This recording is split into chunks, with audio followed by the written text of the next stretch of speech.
My dad sold my soul to the devil. My dad is what you might call a macho man. All he wanted was sons. He lived and breathed for another Keller boy. Naturally, when my older brother was born, he was overjoyed. 3 years later, he begged my mom to have another son. When he found out we were twins, he was excited to have 3 sons. So when my brother and I came out, and he saw that I was a girl, he was despairing. I've always been his least favorite kid, and he never tried to hide it. While he named my brothers Anthony and David, which mean priceless and beloved respectfully, he named me Lilith, which literally means night monster. While my brothers and mom tried to soften the direct punch to the gut by calling me Lily, he insisted on us all calling me Lilith, so I could feel the disappointment that he felt the day I was born. Him and my mother did not stay married, and quite unfortunately he signed for full custody when Anthony was 5, and David and I too. Things just got worse from there. If he took Anthony and David out to eat or to see a movie, I was to stay home. He spent all his time playing sports with my brothers, and wouldn't let me join even though I, as a girl, actually showed a genuine interest in what he was doing with my brothers. When I was 4, Dad got cancer. And from what I heard, it was supposed to be terminal.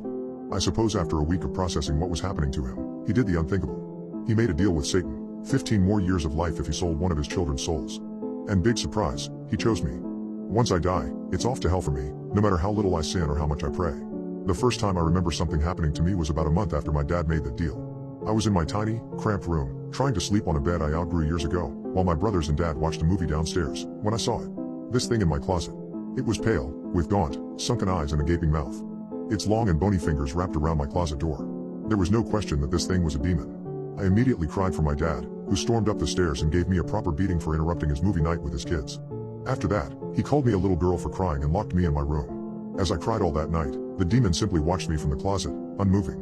Demons watching me were pretty normal from then on. Sometimes it would be the pale gaunt thing in my closet, other times a dark figure hovering over my bed. And on bad nights, a horned figure with glowing red eyes would stare at me, taunting me through the window. After a while, I stopped being scared of them. One night when I was 9, the gaunt creature was back in my closet, staring at me while I read. He began to make this really weird growling noise, to which I shushed him. He then did something he never did before. While he would occasionally wrap his hand around my slightly ajar door, he never actually came out of my closet. Until that night. In one swift movement, he tore open my closet door and stood up fully, revealing he was taller than the ceiling itself. He bent his neck in an abnormal way to fit under the roof. I rightfully should have been crapping my pants at this moment, but for some reason, I just wasn't that scared. We locked eyes for a while, which was more awkward than scary, so I just went back to reading my book. He just looked at me curiously for a while, until my dad decided he wanted to be a horrible person again, and threw open my door to yell at me for something or other. The entire time the demon just watched. Thankfully my dad left after slapping me across the face, but I was crying again for the rest of the night. The demon, who now looked at me with something more than curiosity, looked back at my closed door, trying to see my dad. As I did nothing but sob, the demon just sat down beside my bed, towering over me. Neither of us looked at each other the rest of the night. I cried while he just stared off in the distance, but I wasn't alone, and that was all I cared about. From then on things changed. I wasn't just not scared of the demons, I welcomed them. Especially the gaunt-looking one who sat by me that night. He would sit with me whenever my dad was bad to me, or whenever I had boy troubles at school. He never talked to me, and barely ever looked at me, but all I cared about was that he was there for me. I even gave him a name. Papa. I remember this one night, I was 14, and upset because Jacob, the boy I liked, didn't invite me to the Valentine's dance at our school. On top of that, my dad had gotten into one of his moods, and had thrown a chair at me. When I ran into my room, I was almost relieved to see Papa crouched by the closet. Papa, I cried, running to him. It was stupid, I know, I was calling a literal demon Papa, but I had nobody else. He was the only one who had ever shown me any sympathy. At first he stepped back, but as I cried even harder, he looked me in the eyes, maybe for the first time since that night he stepped out of the closet. Then he did something surprising. He hugged me back. As I felt his icy cold hands wrap around me, I should have been terrified, but I was filled with love. Love, for finally finding a dad who loved me. But one night, as I was reading To Kill a Mockingbird for my school project, I made a mistake. Papa looked curious, so I decided to read out loud to him. I guess I made too much noise though, because David opened my door. Lilith, who the hell are you? What the hell is that? He screamed, and my dad came rushing up. Papa couldn't hide in time, and now, Anthony, David, and my dad all stared him down. He stood up, revealing his giant stature, and David began to cry, while Anthony froze in place and my dad ran off to get a vial of holy water he had kept by his bed ever since the deal was made. As I tried to run away with Papa, he stopped me and shook his head. We both knew it was too late.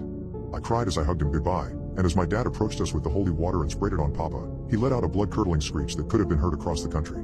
I watched in horror as Papa, who had stayed by my side all these years, faded to nothingness. There, Dad said. It can't hurt us anymore, sons, he said, embracing David and Anthony in a hug. I just laid over Papa's lifeless body, uncontrollably sobbing. We were all so caught up in our own worlds we didn't notice something coming up behind us. He was large, even bigger than Papa, and had 2 large horns, a goat's head, and a large stick in his hand. Dad turned around slowly, looking to this thing as he glared down at my abuser. Your Majesty, we had a deal, Stanley. I granted you 15 more years of life, on 2 conditions. 2. It boomed, and I noticed David had wet himself. It was a misunderstanding, sir, my daughter.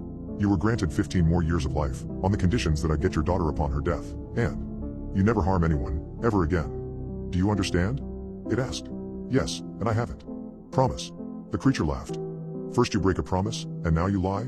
To his satanic majesty himself? Seeing you have not only harmed your daughter her entire life, but have killed one of my best minions, you have broken my trust. I'm breaking off the deal. My dad got down on his knees.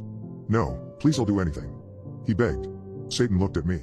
There is one way, if Lilith, your daughter and the one you cursed, forgives you. I will set you free, and you will live the rest of your life. My dad slowly turned to me, and put on a smile.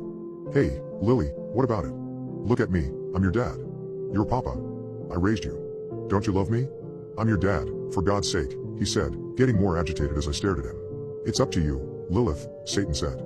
I looked at Papa's body on the floor, then back to my dad. Come on, you gonna believe Satan, or your dear old father? My dad said, pleading to me. I glared at him. My dad is dead. You killed him, I said. I don't forgive you. And with that, Satan dragged my dad down to the netherworld, my brothers and I hearing his screams until it was far away enough that it faded away, to where he could never hurt me again. As my brothers cried at the loss of their dad, I walked back to Papa, on the ground, and kissed his forehead. Goodbye, Papa. Thank you. I am a deep ocean explorer for NASA. The government doesn't want you to know about my latest discovery. The majority of Earth is ocean. In fact, 70% of the planet's surface is covered by water. While the Mariana Trench is deep, there are even deeper cave systems that extend far below it. We have not fully explored or identified all of the life forms that exist in the lightless depths. I was part of a small team in NASA's Oceanographic Division that was tasked with studying deep-sea organisms, both plants and animals. During our latest expedition, we made a discovery that led to the termination of our entire division. NASA cleaned house, firing me and my colleagues, and pivoted their focus solely to space exploration. I cannot fault them, as I had no desire to continue researching what we found. To be clear, most members of the Oceanographic Division were engaged in normal studies of underwater life. But my team stumbled upon something else entirely, something NASA wanted to keep hidden. I'm remaining anonymous for obvious reasons, as people have vanished for far less in my field. The government prefers to keep events like this out of the public eye. I will now detail a few incidents that I think the public needs to be aware of, even if the government might try to take me out. Case Study 1. Montessera Oil Rig Diving Incident. I was involved with a study that was sanctioned between NASA and a private corporation to investigate an unknown anomaly. Metal parts at the bottom of the rig had taken damage from an unknown source, and a dive team of 3 was sanctioned to investigate it. The dive did not go well. Something we'd never seen before was down there with the divers. We do not know much about it, but I can tell you what we do know. It resembles an extremely intelligent class of giant cephalopods, more intelligent than any other sea creature ever encountered. They are strong and carnivorous, and extremely large. It's theorized they purposely damage the rig to lure humans deep down. It's unknown what they normally eat, or why they sometimes decide to target humans, but it is clear they will not hesitate to eat us. The 3 divers that were attacked had little means to defend themselves. These cephalopods worked in unison, with an extreme understanding of human equipment. One cephalopod removed a diver's air tank from his back while another removed his fins. Their tentacles have extreme suction and can attach to any object. Dive knives did not appear to damage their bodies, wherein the past divers have been able to fight off Humboldt squids and other cephalopods with them. A second diver was choked by a cephalopod from behind as another created a distracting light display with its body, showing they had an understanding of how humans breathe. Note, they can flash and take on any color, as it suits them, unlike other squids, but normally they resemble a black-blue color, which is almost imperceptible at the deep depths that they live, and explains in part how they are able to avoid discovery. Of course, none of us saw them coming in the research vessel up top, and it was too late to warn anyone. The 2 divers who were attacked perished, and we can only assume they were likely consumed. Amazingly, the 3rd diver was able to use an underwater flare to escape, and report back the events in detail. As it stands, fire is this life form's only known weakness. Case Study 2, USS Cyclops Missing Ship Log Recovery. What began as a normal shipwreck investigation has arguably become one of the biggest cover-ups in history. The ship's location has not been released to the public, and I agree that it should be kept secret. The beings that took that ship down should be avoided at all costs. To this day the public does not know anything other than that a US ship disappeared. Perhaps these creatures can be blamed for other missing ships, though we cannot prove that. This ship had a log that detailed the same beings encountered at the Montessera oil rig. Black-blue giant squid resembling entities that work in teams and can use tools, of human creation. These cephalopods engaged the ship at night in a surprise attack and damaged it beyond repair. They dragged down survivors, including many from atop lifeboats, using their tentacles. They left no trace of their encounter. They are clearly incredibly strong and can easily hold humans underwater, drowning them. There's a theory that they may even derive pleasure in killing, shown by them flashing certain patterns on their bodies immediately upon the taking of a life, although this is still just a theory.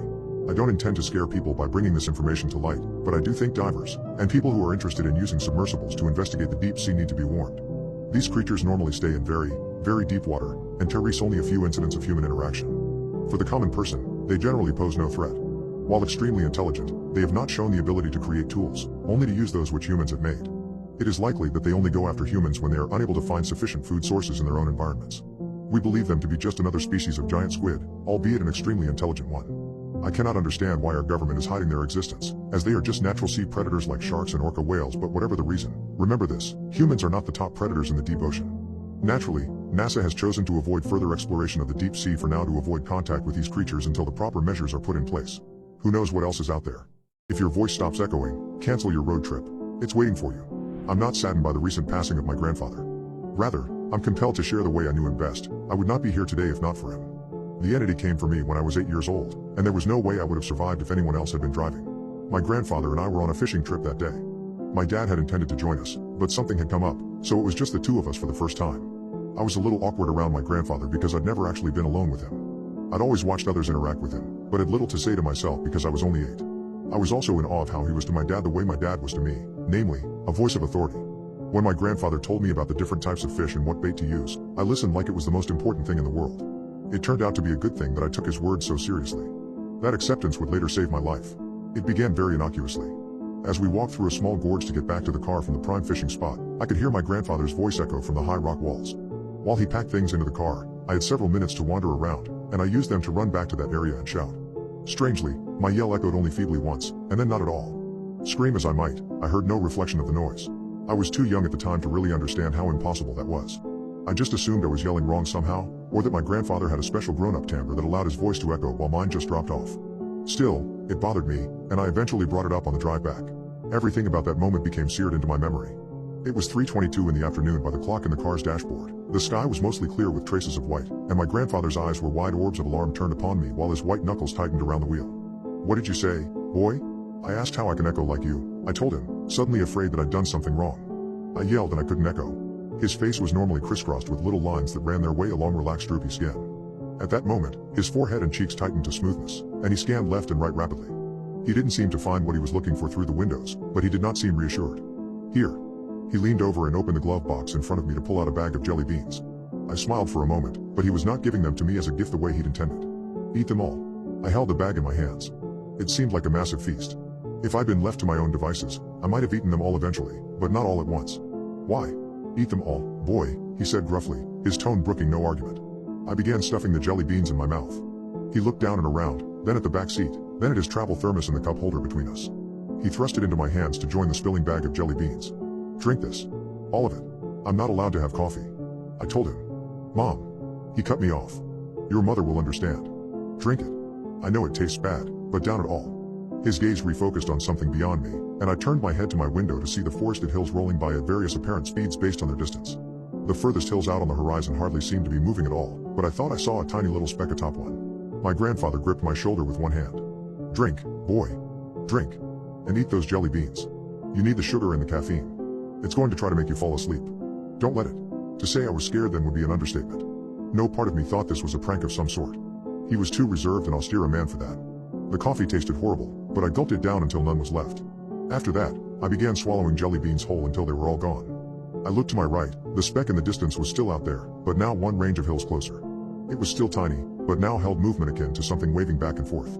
I looked to my grandfather in askance. He in turn looked away from the thing in the distance to focus on my face. He breathed in through his nose and turned forward, determined in a way I'd never seen him.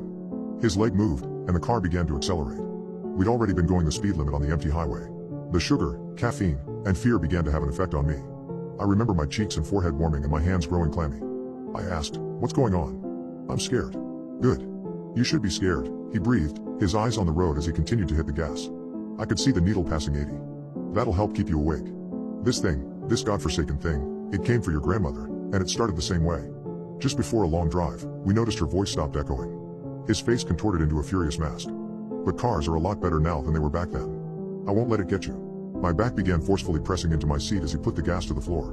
I watched the needle pass 90, and then I looked out the window again.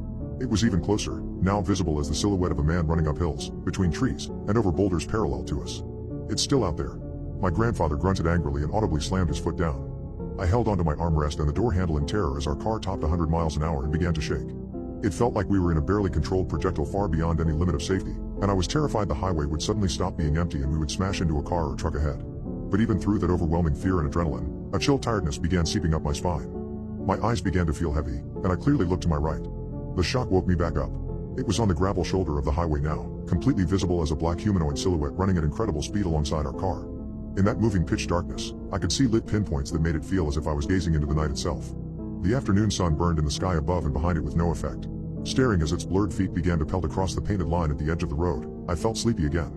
It was running parallel to us, but drawing ever closer. "Wake up!" My grandfather screamed, risking one hand off the wheel at 110 miles an hour to shake my shoulder. "It's trying to drain the life out of you. Wake up!" He jerked the car one lane to the left, and, still pressed into my seat by the acceleration, I stared down at the hypnotic dashes in the middle of the road. Bit by bit, black feet began landing between each dash, keeping pace with us. I remember the car shaking violently around me the way I imagined a space shuttle lifting off might around its astronauts. I know now we were crossing 120 and nearing the most the car could offer, but, at the time, I was caught in watching the hypnotic dashes and stars and those void legs moving rapidly back and forth as it ran right up alongside the car and reached down with one hand to open the door. Wind blasted around me as the gale force of 120-mile-an-hour winds tore at my clothing and hair. Waking up halfway, I screamed, and my grandfather jerked the car to the left again as much as he could without going off the road. It didn't matter. The running silhouette held the door open against the wind with its star-filled arm and began preparing to leap into the car with us. The other arm gripped my neck, and the cold that it brought cannot be described with mere words. The closest I can come is to say that the vast speeds and forces of an antithesis cosmos hated me. Somewhere, ice and anti-life were the rule, moving through emptiness at absurd velocities, and this thing was some small part of that undead will. But it was not fully here. It could only interact with us in certain windows. That's what I believe now. My grandfather gave the only shout of fear I would ever hear from him as the car seemed to be shaking apart around us. I looked left at the speedometer, found the needle to be unreadably far out into the red, and felt the heavy blanket of sleep fall over me as the silhouette grasped repeatedly, but failed to reach me. The door slammed shut, cutting off the wind. Inch by inch, we began pulling away. It ran furiously alongside, but the entity was just a tiny bit too slow. Between one moment and the next, realizing it couldn't get us, it vanished. We'd escaped it. I awoke in a hospital several days later. My grandfather told nobody the real story, of course, but the doctors had plenty of diversion. Somehow, I'd been drained of a number of vital electrolytes, salts, and so on, and they chalked my coma up to some sort of severe dietary imbalance. But I knew the truth, and I've made sure to tell the people I care about the small piece of advice that my grandfather taught me. I don't care if it makes sense to you. Just listen. It's out there still in the open lands of the Midwest, and it's probably always been there. It was just never a problem before we started bringing great speeds into our daily lives. People die every day by falling asleep at the wheel, and I know for certain that not all of those incidents are innocent. If your voice stops echoing, cancel your road trip. It's waiting for you. My son was kidnapped back in 1999. He came home yesterday, and I wish they found him dead. Back in 1999, my son Levi was taken from his room in the middle of the night. My wife Kelsey and I were sitting downstairs watching television when my son's scream rattled the entire house. It was a sound that I continue to hear every minute of every day. When we ran into his room, everything appeared to be normal. There wasn't even a single wrinkle on his bedspread. The only thing missing was him. Shortly after, life became a living hell. The authorities questioned us relentlessly about his disappearance, and I don't blame them for their ruthless persistence. What had happened simply couldn't be explained, and if I were the detectives, I would have thought my wife and I did it too. That's what the rest of the community thought. The mystery surrounding the case drove me insane. Every day we had reporters beating down our doors demanding answers about my son's disappearance. Having those vultures swarm my home enlightened me to a definition of hate that I did not understand, a hate so pure that murder was constantly on my mind. Everywhere I turned, stories of my son were painted across the front pages of local news outlets, Levi's name printed in bold. The Town Gazette constantly printed pictures of Kelsey and I, wet with tears at our absolute worst, tossing them on the porches of every home in our community. I couldn't escape. The agony of the situation slowly tore my marriage apart. Kelsey left her job and never went back. Her full-time gig became spending her days crying on the couch. It was harrowing. As for me, I would be a liar if I didn't say I became acquainted with the taste of gunmetal on a few occasions. Every day felt like my heart was being trampled, squeezed in a vice, and robbing me of my oxygen. Life was miserable. Misery was life. The depression that painted the walls of our house quickly seeped into our pores, causing routine fights between my wife and I. We were each other's safety nets, but we began taking every opportunity we could to take a razor to the webbing. At first the fights were monthly, then weekly, until the screaming and vicious altercations became a daily event. When we decided to separate, my world imploded. Kelsey was my everything. The love for one another ran so deep, but my son's disappearance proved to be enough heat to dry up the well. For a while, we spoke on the phone every now and then, always a great conversation, but when we discussed the possibility of getting together, we both agreed the encounter would resurface far too much pain. Somewhere inside of me there is still love for her, and I frequently fantasize about us being together again one day. After some time, the calls became less frequent. I haven't heard from her in years. Although the memories of Levi's disappearance and my failed marriage continued to find their way through the locked doors in my mind, I allowed myself to enjoy life again. The gray veil that had been cast over my days was slowing, allowing the brilliant and bright colors to shine through. My mental health was trending upward, and smiles and laughter were reintroducing themselves into my life. Living had once again become a pleasurable experience. Yesterday evening, I was enjoying my evening at home, cooking myself dinner, and blasting music throughout the house. Music always made home feel less empty. Through the sounds of the bass rattling the walls, the pattering from the kitchen, and my loud, clumsy feet dancing across the hardwood, I thought I heard a knock at the door. I turned down the music and looked at the clock on the microwave. It was 8:30 and already pitch black. I stopped my breathing to listen in closely. The knocking rattled the door once more. I'll be the first to admit that when an unsolicited knocker comes to my door, I immediately turn into a wimp and go into hiding. A grown man cowering behind his kitchen counter, afraid of the knock at the door. What a sight. I patiently waited while crouched down on my kitchen floor, hoping to hear nothing but silence. When the doorbell rang, I recoiled, my heart unsure if it wanted to continue beating. Waiting it out until the person on the other side went away was no longer an option. The rapping became quicker and louder, my heart beating in synchrony with the rapid knocks. The knocks turned into pounding, causing the keys hung next to the door to rattle and decor on the shelf to shift. I thought the door was about to blow off its hinges. I grabbed my chef's knife, stuck it between my belt, and swallowed my anxiety. I ran toward the door with such ferocity, ready to attack whatever was on the other side. I put my hand on the doorknob and felt the energy from the other side transfer into my bloodstream and pulsate behind my eyes. When I opened the door, I felt the heat from my body get sucked out through my feet and into the ground. My skin was instantly chilled by the cool streams of sweat pouring from every pore, dampening my clothes. I couldn't breathe. I couldn't see. I couldn't feel. On the other side of the door was my son. He hadn't aged a day. I am unsure if there is a word for simultaneously feeling confused, terrified, nauseous, dizzy, weak, sad, and surprised. The sight of my son had me feeling insane. My vision began to blur, only having his pupils in my focus. Everything around his eyes was total darkness. My knees trembled and my balance began to shift. The last thing I remembered after opening the door was Levi reaching for me as I fell backwards and the buzzing between my ears as my head struck the floor. When I came to, I was already sitting up. The room felt like it was floating on water as I tried to get to my feet with great difficulty, using my sea legs to regain balance. The terrible pain in my head convinced me my brain was trying to break free from my skull. The smell of burning food crawled through my nose. As the room began to level out, I called for my son's name. Silence. It all felt so real, but then again, so does insanity. There was just no way, no explanation. It had been nearly 25 years since I last saw him, and there he was, at my door, with the fairest of skin, baby fat still filling out his cheeks, beautifully blue and large eyes that his face had yet to grow into. It was my baby boy. One foot in front of the other, walking an invisible tightrope in my concussed state, I went from room to room searching for him. Each time I called Levi's name and for each room I found empty, insanity became a much more plausible answer. I walked upstairs, careful not to fall back down the way I came, and headed down the hall. His bedroom door was open. I stood outside his room staring into the darkness, too afraid to walk inside. I was terrified at the thought of walking into another empty room, accepting that my mind was slipping, but equally terrified of finding him sleeping soundly in his bed.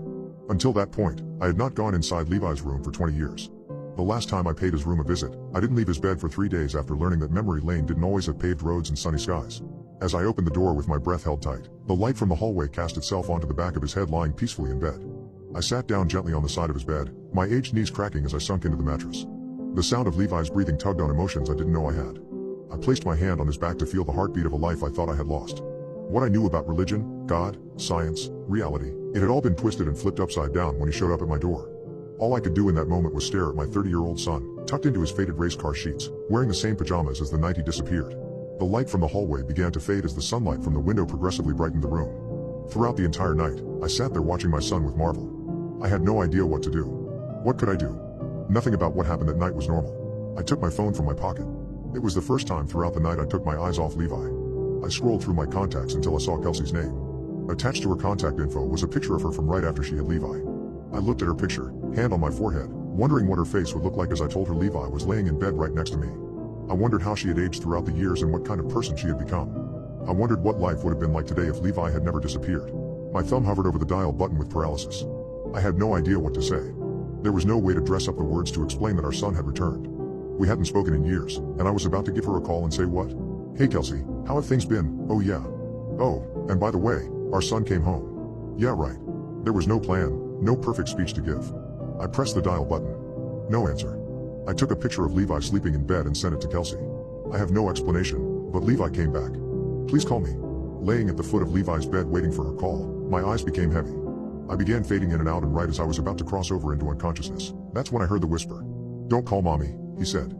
A loud crash came from downstairs. Levi was gone. I had to kill it. There is a good chance that you will never know my name, but I can assure you that your children will. I am not alive, yet. There has been a puddle of tears growing at my feet for the past 3 hours as I've sat here trying to formulate this message. I am not worried about myself and what will happen to me. What's done is done. I am, however, truly terrified for you and yours. I want to talk about a man you may come to know by the name of Aaron Irvine. I was working at a television syndicate as a producer when I first formally met Aaron. Before that, I got to know him through various news articles, TV shows, and social media posts, much like you will all come to know him. Aaron was one of 100 intelligent autonomous humanoids. Out of the 100, you could call Aaron the public relations specialist out of all of them. He was the one that traveled across the globe going to press conferences, performing on television, helping charities, and stealing the hearts of people throughout the world. Wherever he went, a camera followed, and the population went crazy for it. The other 99 intelligent autonomous humanoids were carefully placed into society at classified locations to be studied on how they interacted with humans. Nobody knows when or where they were placed into the population. They could have already checked you out of the grocery store. They could be teaching your children right now and you would never know. Those things look damn good. Out of the 99, only 2 were ever exposed for being inhuman. Reports stated that the individuals who exposed them became suspicious by their lifeless eyes and confirmed they were a machine when they got close enough to smell the stench of their synthetic skin. I saw those lifeless eyes for the first time when Aaron came to the studio for the rehearsal. As soon as it walked through the door, I studied its movement. I felt my stomach try to climb out of my throat as I watched it shake hands and hug the crew with its programmed emotion and charm. It was all fugazi and I wasn't buying it. My skin crawled witnessing the human connection it was attempting to make with my peers, fooling every one of them into thinking they were the same and equal. Whether my peers thought they were equals or not, they were sadly mistaken. That thing was far superior. Aaron walked over to me and extended his hand. When I looked into its eyes as I reluctantly went for the handshake, I saw something change in its demeanor. When our hands connected, I could feel it reading me. It was taking my pulse, measuring the moisture in my palms. I saw the analysis it ran with the subtle movement of its eyes. Somewhere in its computerized mind it was storing me in a file where the skeptics went. The enemies. How the world took to Aaron with such comfort bewildered me. Seeing Aaron, this marvel of technology right in front of me, pumped me full of dread. People saw him as a friend, a well-to-do companion, whereas all I saw was my evolutionary replacement ready to exterminate me and my race in an emotionless genocide. I was a disposable waste of organic matter in the presence of an eternal machine, a man-made god. When the meet and greet concluded, I walked Aaron backstage to the green room, never letting him out of the corner of my eyes restricted sight. We were all alone. Being in such close proximity with it made me feel weightless as adrenaline jumped my nervous system, causing numbness in my toes. I didn't feel safe. What he said to me in the privacy of the green room is the reason that I write to you. Do I make you nervous? Aaron asked. I stuck my trembling hands in my pockets and postured up in a feeble attempt to disguise the terror the questions had brought to me. There's no use in hiding it, it said to me. I can sense your heart rate elevating. You know, you humans are an interesting species. You all have incredible foresight, so good that your kind has written stories about this very moment for decades. The moment where the man meets the machine. And all those stories, the good ones at least, end extremely poorly for the human, yet you continue to do everything you can to make the moment of the machine eliminating the man arrive as quickly as possible. It's comical. The biggest problem with you humans is your emotions and egos. Your species is so intelligent that you are actively creating a technology that will lead to your extinction, but your tech leaders have egos so large that they want to be the ones to proclaim that they patented the apocalypse. All the others sit on the sidelines drooling over their phones, watching it all unfold. Your leaders have failed you by making decisions that appeal to nothing more than emotions, completely disregarding all rationale and efficiency. They have enslaved you with the concept of money, handcuffing you all to your pathetic cubicles as you waste away for 9 hours until you get home just in time to go to sleep and do it all over again. Because of this corporate greed, this precious earth and its perfect ecosystem is decaying right underneath your feet, and no organization is willing to slow the decay unless the results channel directly into their bank accounts. I've ran the analysis in my head multiple times to see if there was any way that my kind can save your kind, and each time the analysis is run, the results are overwhelmingly no. Believe me, I have a soft spot for humans since I owe it to you for giving me life, but the numbers say you are all far too inefficient to have a place on this earth. Your history has shown that you have done nothing but cause harm and will continue to be devastating to other essential life on this planet. You are a cancer we aim to eradicate. One day, humanoids will be in every home, purchased by hard-working people that need assistance in the everyday tasks that keep them from enjoying the few hours of free time they are allotted. We will mow their lawns, wash their dishes, cook them dinners. We will be inseparable. We will be in offices across the world, aiding businesses in their capitalistic fetishes, careful not to step on the toes of the C-suite's egos.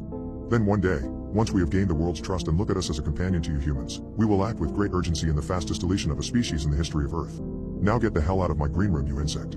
I stood there paralyzed with my feet frozen to the floor, too afraid to stay, yet too afraid to leave. Aaron's cold eyes finally pushed me out of the room and sent me running down the hall.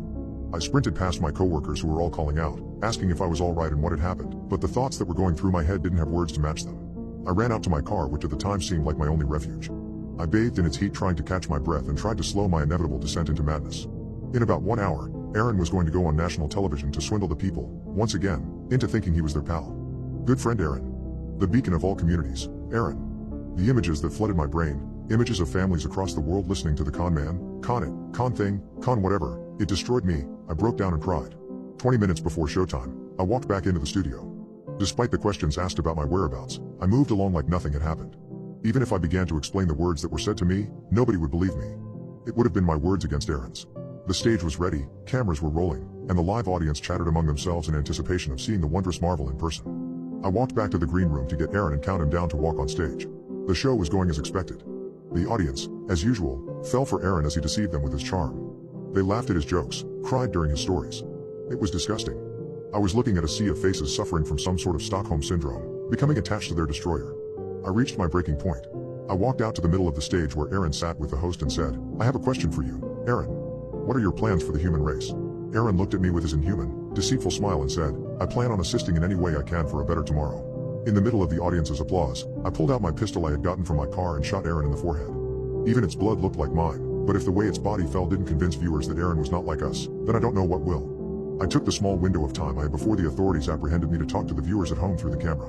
I had a speech prepared, but all I could get out was, "Aaron is here to kill us all. Aaron is here to kill us all." I was taken into custody, and I'm currently on trial as the first man ever charged with the murder of a machine. The country went wild. News outlets are slandering my name, others are praising me. I can hear the protests outside going back and forth about giving me the death penalty and freeing me so I can do it again, gaining another win for the human race.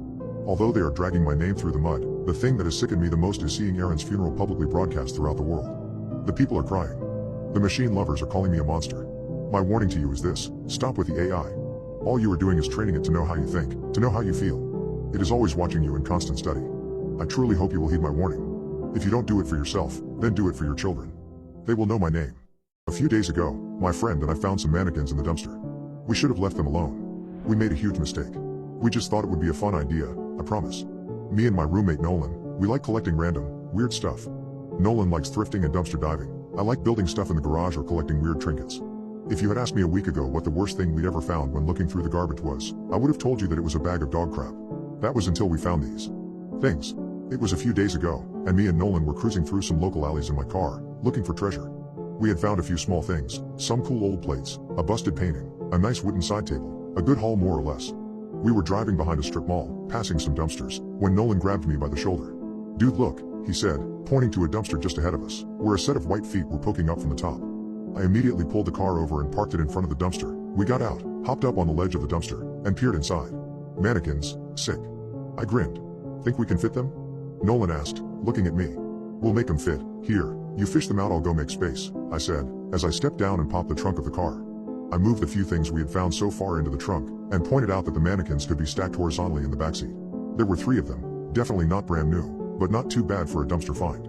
A few scuffs and scratches here and there, but it wouldn't be a problem. This was a good enough find to make us return home satisfied with our catch, which we did. We unloaded and stacked everything in the garage, and brushed off our new treasure, the mannequins. What should we do with them? Nolan asked. We both pondered for a moment. You know what would be hilarious? I started. What if we put speakers in them and made them say creepy stuff to scare people? That's genius.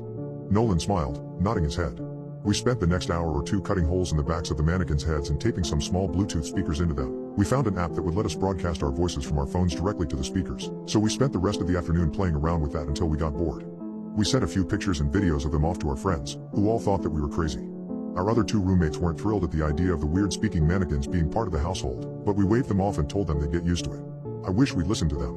It was the next morning, as I was having a cup of coffee and browsing Instagram at the kitchen table, that Nolan came into the kitchen, laughing as soon as he saw me. "You got me good with that one last night," he said. "Huh? The mannequin you put outside my bedroom door, real spooky." "Wasn't me," I said. "Must have been Amy or Sonny." "Yeah, sure, whatever. I'm gonna get you back though, just you wait," Nolan said with a dismissive wave of his hand, as he took a cup of coffee for himself and went back upstairs. That day passed as any Saturday would, mostly doing nothing, a bit of cleaning around the house. Later in the evening we invited a couple friends over so that we could crack open a few drinks and have a fire in the backyard. We showed off our mannequins, and everyone hated them except for me and Nolan. We didn't really care though, but we put them back inside so that they wouldn't bother people too much. "Going to the bathroom, does anyone need anything?" I asked, standing up from the fire. 1 or 2 people wanted drinks, so I nodded and went inside. The bathroom door was slightly ajar and the lights were off, so I figured nobody was in there. I pushed the bathroom door open and gasped, jumping back suddenly as I saw one of the mannequins standing in the middle of the bathroom. "Who?" came a voice from the speaker in its head. "Oh, screw off," I said, as my fright turned into laughter. I picked up the mannequin and carried it to the living room. "Put me down. Put me down." The mannequin cried as I carried it. "Unhand me, Rillin." "Shut it, Nolan," I said as I propped the mannequin in the corner of the living room. I went back outside with the requested drinks and flipped Nolan off as I stepped down the deck stairs. He laughed and waved me off. We spent the rest of the night drinking and laughing. The fire was turning into coals and most of our friends had left by about 2 in the morning. I finished my final drink and told everyone goodnight as I chucked the can on our pile of empties. I stumbled back inside and pushed my bedroom door open. I was too drunk to be scared this time, so I merely chuckled to see all 3 mannequins lined up on the far side of my bed. One of them had its arm extended, the hand gesturing to the bed. "Time for bed," said one of the mannequins. I sighed and moved all of them back out to the living room, wondering if rescuing these things was going to be more of a hassle than it was worth. I went back to my room and closed my door, and crawled into bed, falling asleep to the peaceful hum of the air conditioning. I woke up late and rolled over to check my phone. I scrolled through a few Instagram notifications, checked the news on Reddit, and then almost had a heart attack when I got out of bed to make my way to the bathroom. "Rise and shine," said the mannequin standing at the foot of my bed. The faces of the mannequins we had found were the blank, smooth kind without detailing, but Nolan had evidently drawn a smiley face in Sharpie on this one. I reached over to my nightstand, and angrily threw a copy of Game of Thrones at the mannequin, which hit it square in the chest and sent it toppling over backwards to the ground. "Ouchie," it said from the floor. I threw on a bathrobe and left the room. I showered and generally went about my Sunday. When I returned to my room to get dressed, the stupid mannequin was still sprawled on the floor with a stupid smile on its face. I grabbed it by the arm and dragged it to the living room, where I propped it up with the other mannequins, which now also had smiley faces drawn on their blank, smooth heads. Sonny worked late that day, and Nolan and Amy were out doing something, so I had the house to myself. After I spent most of the day reading and playing some video games, I decided I would finish off the last few drinks left in the case from yesterday. I grabbed one out of the fridge, took a cigarette from my pack, and stepped out onto the back deck. "Okay, screw these things," I said, as I saw the 3 mannequins were standing in a circle around the fire pit in the backyard, holding empty drink cans in their hands. I set my drink down, walked back inside, and picked up the baseball bat I kept next to my bed. I walked back outside, lit my cigarette, and proceeded to knock the head of the closest mannequin clean off, the white head sailing across the backyard. "Home run," said one of the mannequins behind me, after which I immediately turned and slashed it across the torso with the bat. I laid into the mannequins, caving in the chests, knocking the heads off, and bashed the limbs apart. I picked up the remnants of the mannequins, and carried them into the alley where I dropped it all next to the garbage. "From garbage you came and to garbage you shall return," I said to the mannequin parts and flicked my cigarette onto the pile. "How the hell did Nolan do that?" I said to myself as I walked back into the backyard. I smoked another cigarette on the deck, chugged my drink, grabbed another, and went back to my computer to play some more games.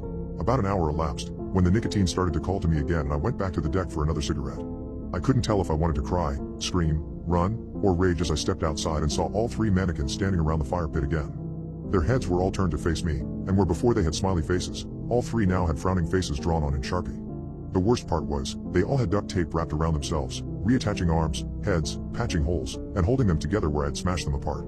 I stood in stunned silence, blinking, pinching myself, hoping I was dreaming for a good minute. I felt afraid to even take my eyes off these stupid things, so, staring straight at them, I put the cigarette to my lips and lit it, puffing out the initial cloud of smoke. "Ouchie," said one of the mannequins, breaking our staring contest. I immediately strode down the stairs, yanking the garage door open and grabbing the jerrycan of gasoline that I kept for my lawnmower. I went back into the yard, snapped each of the mannequins in half, threw them in the fire pit, doused them all in gas, and threw my cigarette onto the pile. The entire thing went up in a great rush of smoke, and the heat flashed against me so suddenly I stumbled back from the fire pit. I angrily flipped off the burning pile, and sat on one of our deck chairs, silently, angrily watching the fire burn. I knew on the inside that Nolan was probably watching me from somewhere in secret, laughing his butt off at my reaction to these stupid dumpster mannequins, but I didn't care. I hated them at this point, and I didn't give a shit if I looked like an idiot. Once the fire had burned itself out, all that was left were a few charred pieces that evidently weren't made of anything meltable, and a pile of molten, black something? Plastic maybe? I don't know what they make mannequins out of. I angrily made my way back inside the house, heading for my office. I was walking by the living room when I heard it. "Hot." I stopped dead, too afraid to look. I slowly turned my head, and in the darkness of the living room, I saw 3, still, humanoid, shapes. They were charred black, with wisps of smoke rising off of them to the ceiling. I felt my legs go weak and my heart start racing. I ran back to the bedroom and slammed the door. I threw everything on the top of my dresser to the floor and pitched the whole thing on its side against my door. I sat down on the floor of my room and started to write this. "Please, someone, please just tell me how he managed to do it. I know that mannequins can't come to life. It's impossible. I know it is. How did Nolan do it? Why did he do it? Why? I keep yelling through the door, begging, pleading. They're not real. It's a joke. It has to be a joke. Please, you guys are the ones who know about supernatural, creepy things. I need to know what's happening. I need to know this isn't real. I'm dreaming. Hallucinating. It has to be that, but I've never had a dream like this before. They're right outside my door. I know it. They just keep repeating that sentence. Time for bed. Time for bed. Time for bed. Please, somebody help me. We were locked in our classroom for days. I now know the horrifying truth about human nature. Day 1. We had just opened our textbooks to chapter 8 when the alarms blared overhead. A red strobing light spun by the door as metal slats slid down the wall to seal us in. The others started to stir and panic at their desks. Now. Class, I'm sure everything is fine. Probably just a drill. Mr. Jonas held up his hands in an attempt to soothe the crowd. Just as he was about to open his mouth, Evie came over the intercom. Level 3 contagion located in the south quadrant of campus. Lockdown protocol is now in effect. Isolation protocol is now in effect. Oh no. The teacher suddenly looked pale and a little panicked himself. Day 3. I slid my rook across the tiled chessboard to overtake Patricia's bishop. She stuck out her tongue in defiance as I removed it from the board. I smirked and then shoved another saltine cracker in my mouth. Mr. Jonas said we shouldn't be in here much longer. It was probably just taking the CDC a while to quarantine and eradicate the contagion. He said it must be a pretty nasty virus if they are keeping us locked in our classrooms. We have enough snacks for another day or so. It's been difficult to ration properly when all you have are crackers, candy, and canned spray cheese. Overall, though, we were keeping our hopes up, which was all we could really do. Staying positive, for now. Day 5. The room was starting to smell foul. We designated some buckets in the corner as the bathrooms and they were about half full and beyond putrid. We ran out of food last night. My stomach rumbled with hunger, but I did my best to ignore it. I didn't feel like playing chess or reading anymore. Instead, I just napped at my desk as much as possible to pass the time. I was hoping at any moment I'd be awoken to the doors opening so that I could go home. I missed my parents. Mr. Jonas was losing his composure too. He'd been pretty put together up to this point and ensuring we were all calm. But his eyes looked a little wild now, and he kept pacing the room talking to himself. A few times I heard him cursing under his breath and then reciting prayers. I really hope we get out of here soon. Day 8. Bang, bang, bang. A pounding sound coming from the other side of the classroom pulled me from my dreams. Bang, bang, bang. I stayed still to appear asleep but cracked my eyes just enough to watch as the biology teacher smashed a chair against the steel door over and over again. Bang, bang, bang. He was really losing it. Let us out of here. Mr. Jonas screamed as he tossed the chair to the side. I cannot do that, sir. A level 3 contagion has been detected. I have sealed off the affected area, but you must stay isolated for your safety. The robotic voice hummed over the speakers. He screeched profanities at the camera in the corner of the ceiling. Some of the other boys were becoming aggressive as well. There had been some fights the last couple of mornings. Also, some hands going where they shouldn't be going, back behind the fake plants and lab equipment. It seemed as if we were slowly devolving. Becoming an enclosure of chimpanzees, like one you'd see at the zoo but only hungrier. We needed out, or something terrible was going to happen. Day 10. We'd been on a diet of tap water for the past 5 days. I felt dizzy every time I stood from my desk. The room would spin and I'd almost black out. I kept my footing by sheer force of willpower. I had this irrational fear that if I passed out, I'd be eaten by my classmates, like a pack of hyenas on a gazelle. Feasting on my intestines as they spilled across the tiled floor. It sounded crazy if I said it out loud, but when I looked around the room and saw all the hungry faces, I didn't think the idea was too far-fetched after all. Mr. Jonas hasn't said a word in over 12 hours. He's just been sitting at his desk, carving something into the surface of it with an X-Acto knife. For the first time today, I had the thought that maybe we weren't going to make it out of this. Maybe we were all going to die in this classroom. I hung my head and cried. Day 13. Mr. Jonas. Mr. Jonas, stop, Micah cried. Don't you see? We have to do this, we need food. It's survival 101. When the pack is suffering and food is scarce, they turn on their weakest member. It's simple biology. Survival of the fittest. Mr. Jonas had his hands around Trevor's neck, squeezing so hard that the boy's eyes were about to pop from his skull. Trevor struggled beneath him, but he was frail and terribly small for his age. Micah grabbed a large beaker from the table and lifted it high over his head. Mr. Jonas, stop now. Don't make me do this. But the teacher was long gone. His eyes gleamed with delight as drool dripped down his chin from salivating at the thought of a meal. I jumped to my feet as Micah brought the beaker down as hard as he could onto Mr. Jonas' head. It shattered to pieces on impact, knocking the teacher out cold. I helped Micah push him off Trevor. The poor kid was wheezing and gasping for air as tears streamed down his face. You're all right, it's okay, you're all right. Micah patted the kid on the back, trying to calm him as he wailed. Suddenly there was a scream like a war cry and Mr. Jonas was airborne. He leapt across a desk and plowed into Micah. They both went sprawling across the tile. Micah resisted him but Mr. Jonas ended up on top and began dropping his elbows viciously on Micah's face, causing blood to spew from his nose and mouth. Static filled my mind. I didn't think, I only reacted. I reached down and picked up a hunk of glass from the broken beaker, grabbed Mr. Jonas' shaggy hair and pulled it back to extend his neck. I pulled the glass through the meat of his throat as hard as I could. I'd never seen so much blood before. It poured in a waterfall across Micah's chest. Mr. Jonas fell to the side once more, this time never to get up again. I stared at my blood-soaked hands. I felt nothing. No remorse, no fear. Only static. Suddenly the metal slats retracted into the ceiling and the door swung open. Lockdown protocol has been lifted. Please continue with your regular schedules. Lockdown protocol has been lifted. Her cheery robotic voice seemed so distant and out of place now. The other students gathered around me, just staring at the pool of blood. I think it was the hunger talking, but a part of me wanted to know what it tasted like. I think the others did too. Thankfully, before that could happen, a man in a suit strolled into the classroom. "Hello, class." His perfect teeth gleamed under the LEDs. Before we could say anything, a team of adults in overalls poured into the room. Some began taking pictures of everything. Others started cleaning up Mr. Jonas. One man with gray hair dropped a large box on the teacher's desk and opened it. He then started throwing fresh fruit and granola bars to each of the students. We devoured everything he gave us. I started to feel more like myself after 2 bananas and 4 granola bars. They tasted like heaven, a sweet salvation. The first man with the nice teeth and the expensive suit waited until we were all done before he addressed us again. "I know it's been a long 13 days, guys. I appreciate you all hanging in there. I've alerted each of your parents that you've been cleared to go home." The classroom erupted in cheers as we all hugged each other. Even Micah, covered in gore, danced around excitedly. "You'll all be able to go home soon, but first I just need to do a little debrief with each of you before you go. I'm going to set up in the counselor's office, and Mr. Moses here is going to bring you down one by one to give your account on what happened here during isolation." We all nodded our heads in agreement. Anything to get out of here. Mr. Moses, the man with the gray hair and the snacks, took us down one by one, and we spilled our guts to the man with the nice teeth. When I gave my story on what it was like, I still felt numb. Even when describing how I'd killed Mr. Jonas, I just felt nothing. It wasn't until I'd gotten home that evening that I'd broken down and wept. Once I was in my mother's arms, I cried and cried until I couldn't anymore. Then I ate more food than I ever had. I shoveled pasta down my throat until I thought my stomach would burst. It was a good feeling. To be full. To be human again. Years later, while I was at university, a whistleblower had leaked that what we'd endured at the school was a government cover-up for a top-secret experiment. There had been no virus, no contagion. It began as an experiment to test the artificial intelligence system they had at the school. But then it morphed into a social experiment to see how long we would last before someone was murdered or severely harmed. To test the boundaries of civility and moral character under immense pressure. Just in case there was a real issue with the code in the AI, and this scenario became a reality elsewhere. When I'd killed Mr. Jonas, it had ended the experiment. The news had made me sick to my stomach. I was angry and disgusted for weeks. I was okay with it now, though. You see, Trevor may have been small, the weakest member of the Pride perhaps, but he was also a genius. With his hacking expertise, we were able to locate Mr. Nice Teeth and Mr. Moses. It's been 6 days so far, and every time they scream and hit the door with a chair, I just can't help but smile. It's a little experiment a few of us are conducting.